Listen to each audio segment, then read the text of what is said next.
জ্যোতিষশাস্ত্র মতে basic rule এমনই আছে।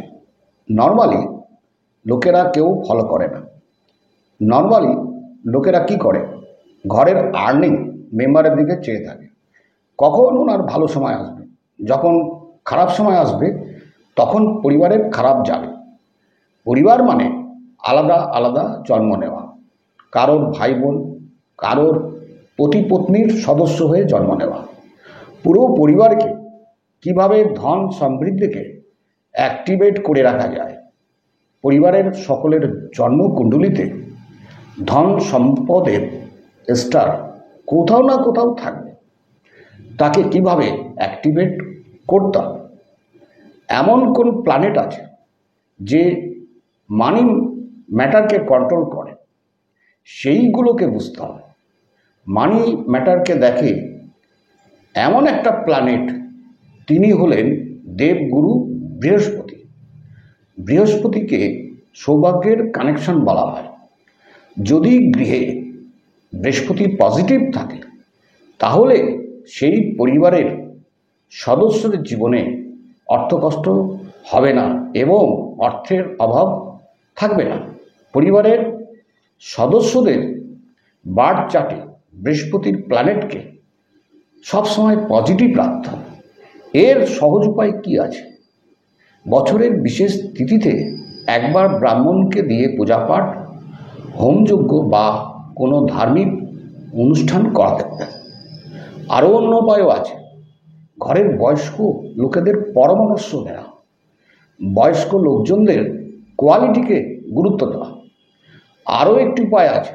বিশেষ তিথিতে বৃহস্পতিবার দেখে গোটা শুকনো হলুদ লাল কাপড়ের মধ্যে বেঁধে ঠাকুরের ঘরে রাখবেন।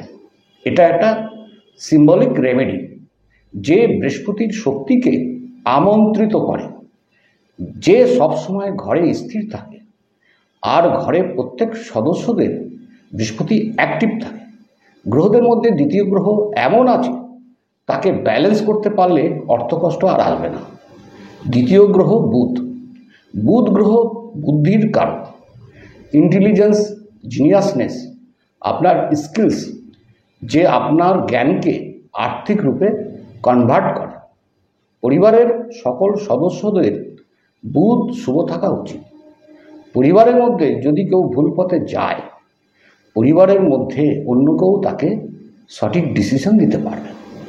পরিবারের সবার বুধ শুভ থাকলে কেউ ভুল পথে চালিত হবে না এবং সেই ঘরে কলহ থাকবে না।